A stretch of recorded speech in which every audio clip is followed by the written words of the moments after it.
Welcome back to Let's Play Darkest Dungeon. I'm your host, Timepants, and today we are going to be slowing things down a little bit. We're not going to be taking on a boss right at this moment.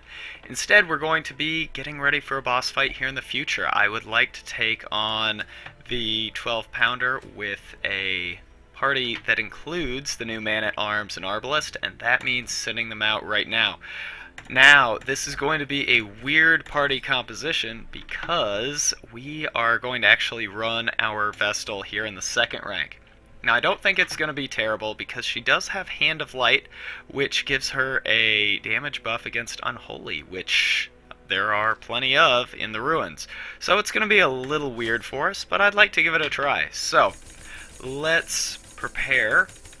I don't think stress is going to be much of an issue at all, but we are going to run in darkness, and just, again, please humor me, or give me a break, because things have gone, well, let's just be honest, things have gone poorly for us historically in darkness, and I'm still a little bit reluctant to cut the safety net and just venture out in there with maybe 2 stacks of food like most normal, sane people might. Now, this is a Collect 3 Holy Relics quest. This could, what am I doing? This could be really, really fast, or it could take a long time and we could have to run the entire dungeon. Our stress situation is really just fine, so we'll go with half. And let's see here. I think, well, her, I need to stop that. Her, what am I saying here? Her camping skills are terrible, so we'll just restring crossbow. We will bless. Who are we going to bless? Who has the worst accuracy? Let's see. Base accuracy of 100 is great. We're going to be using lunge and pick to the face mostly, and those are accurate enough. And what about you? Well, you have the most accuracy issues, it looks like, and you're probably going to be tanking a lot of the damage, so we'll go with you. We'll give you that.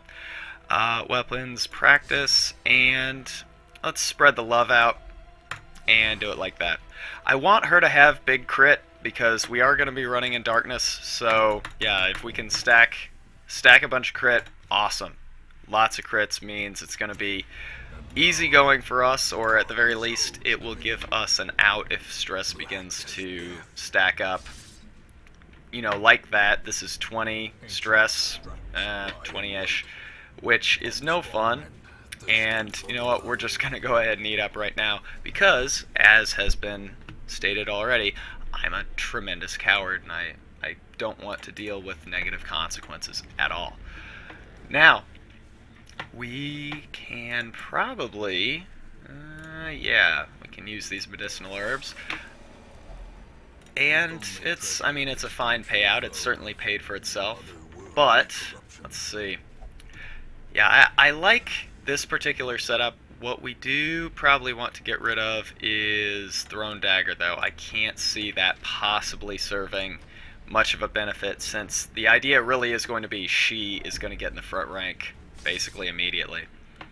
I have been, wow, we've actually been getting beaten up pretty badly with traps. Now I'm not sure if this is hearsay, or I'm talking out my ass, or using anecdotal evidence as sort of evidence to reinforce something that I think I've heard before, but maybe actually haven't, and I'm just imagining. But I think some change was made to scouting. Now, I'm not sure if that change was now scouting in full light is a bit more likely, but yeah, I do wonder if something has been done to make scouting less likely in darkness, because it does seem like we have not been having that much success, dealing with things like traps in in total darkness, or it seems like we have been having trouble kind of finding, yeah, we've kind of been having trouble dealing with traps and things like that. And I mean, it has contributed to a tremendous amount of stress gain just over the course of a simple a simple dungeon run, albeit admittedly one in darkness, where stress is supposed to be a considerable factor. All right, now again, we are running in darkness, in total darkness, in case me mentioning it repeatedly and it being abundantly clear on the screen is not enough to illustrate that fact. Nice. One thing to consider is there is a distinct possibility that we might very well... damn it, I was hoping. There's a distinct possibility that we might very well run into a Shambler, and if that happens, I mean, we have to be aware, because that is very much a lethal encounter, or a potentially lethal encounter. Now, we did prepare some to try and deal with that if the worst does occur, but yeah, obviously there isn't a lot that we can do, because ultimately it is all down to the game and kind of the luck of the draw whether or not we actually encounter one. Now here's something interesting, and let me talk this through. Maybe my reasoning will make more sense or less and prevent me from doing something stupid here. But I'm thinking we actually have Roger. I think we have Roger do this. And my thinking is this. She has her AoE, and this is going to be a big damage buff. Yeah, it's an additional 30 damage. I mean, good lord. Yeah, I think it's an additional 30 damage. So if she can do a bunch of AoE on the first turn, we're just going in here to turn around. So maybe she can be kind of a poor man's highwayman, and unfortunately that's kind of the way that I've been treating her ever since I got her. Her healing skill has not really impressed me all that much. Maybe there are people out there getting tremendous mileage out of this thing, and I'm the one out of the loop. But her healing skill, I mean, 2 to 3, it's not bad. It's not bad, but really, I mean, the selling point on this thing is supposed to be...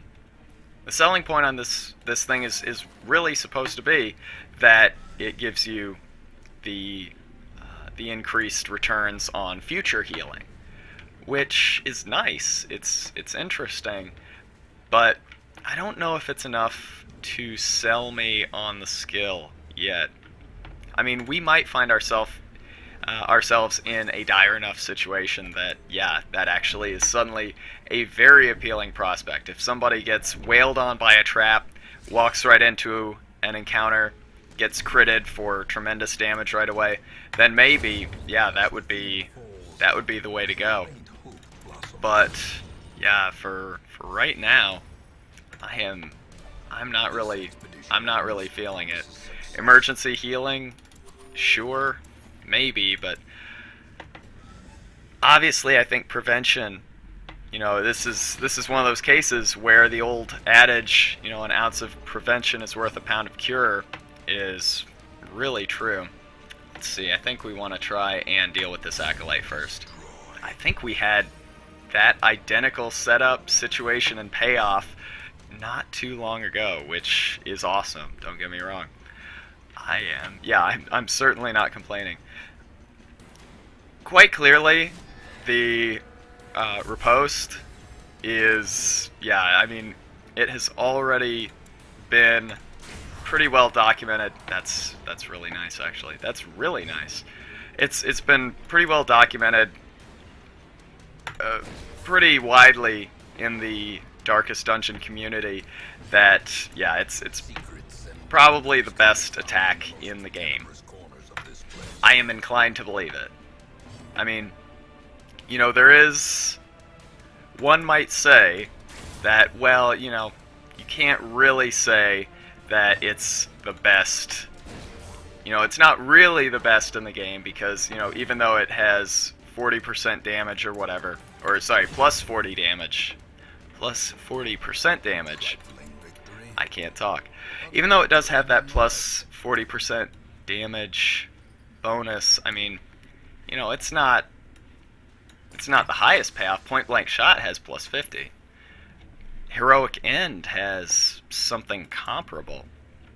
But it, you know, that is coming on the tail end. Yeah, that's coming on the tail end of... Let's carry one torch in case we do find an altar. We're going to have to walk around most of the map anyway. Kind of surprised we haven't found it yet. Have we been walking past it? I don't think so. But yeah, as I was saying, you know, it's not functionally... sorry, it's not like literally the most powerful attack in the game because, I mean, there are attacks more powerful or that reap higher benefit, but yeah, the fact that it's attacked on the tail end of a skill that does 60% of base damage and also gives protection, gives a bonus to crit, and can hit multiple enemies in a round. I mean, you really have to look at that and say you're getting tremendous value, regardless of whether or not it's the best in the game. I think functionally one can probably say that, yeah, it is. There might be some debate, but honestly not enough to sway me. I think the jury probably, if the jury is still out, the deliberations are... I don't think we're going to have a 12 Angry Men style reversal here in the near future anyway. Anyway, this dungeon has been, I mean, textbook. This actually, right for the moment anyway, this is looking like one of those old excursions in Total Darkness where we are, yeah, we're just pounding everything, just really pulverizing any and all opposition. Gosh, dude. We'll drop this. I do want to keep the torch because, yeah. Well, let's quickly talk about those altars that you can use to summon the Shambler. Those are random and quite rare, I believe. But they, yeah, as you have seen in every episode where I've actually activated one, as I'm certain you've gathered by now, you get a Ancestors trinket for beating them. And those Ancestors trinkets, why is this encounter so popular? Those Ancestors trinkets are great. They are great. Not all of them. I mean, the ones that we've gotten are honestly pretty poor. But there is some huge potential upside there. I think we ditch the food? Yeah, there's some that's like plus 10% crit to ranged or something like that, which is, I mean, that's insane. That's really, really good. What am I doing? There's another that's like plus 10% crit to melee, and I think that is on top of an accuracy bonus. Oh, okay, so this is... Oh, man. Okay. And these don't stack, do they? Alright, we'll ditch the holy water. It sucks that I am voluntarily giving up one of my inventory slots when I am at least professing myself to be Mr. Inventory Management. That's actually what I have my students at school call me. It's better than my real name, which actually is Mr. Timepants. I know people are like, haha, that's a funny internet name. Did you really like that basketball game on Sega Genesis? No, that is actually my name. That's my family name. Shit, that's disappointing. Hopefully, well, never mind. Let's do this. But yeah, it's kind of an interesting dynamic because I am voluntarily giving up inventory space for,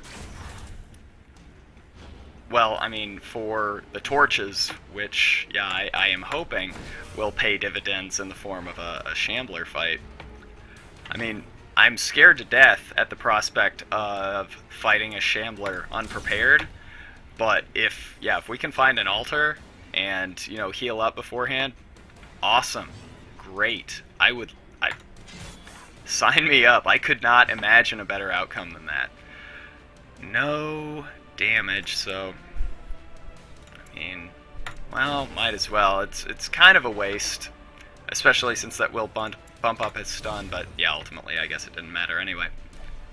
Glittering gold, trinkets and baubles. I always love how the narrator says baubles.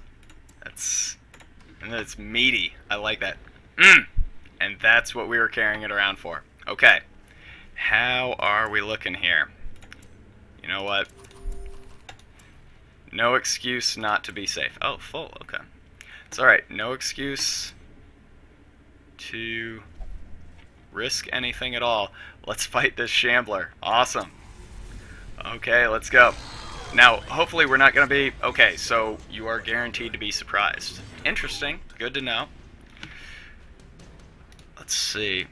I think we are just going to use Retribution constantly.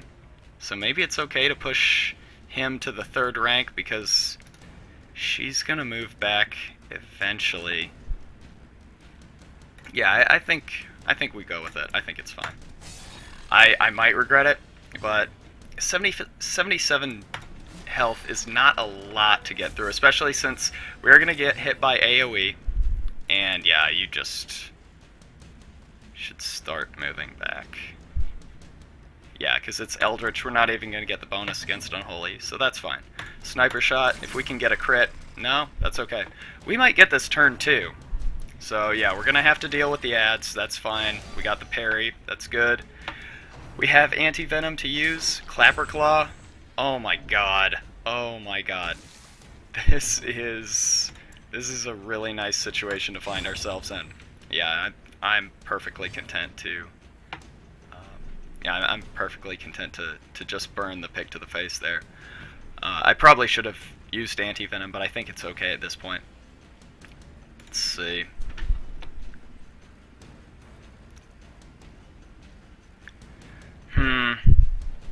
Yeah, I think this is fine. Oh my god! Well, that worked much better than expected. And here we go. Let's see what our reward is. Plus 30 stress heal while camping. It's bad. I mean, we don't need to mince words. It's bad. But we got it. It's ours. So it's our bad trinket. And I think we can use these and ditch the bandages. I don't see anything bad happening from now on. I could be horribly mistaken, but yeah, I think the worst is definitely behind us, and being at level 2 here, now the worst is behind us.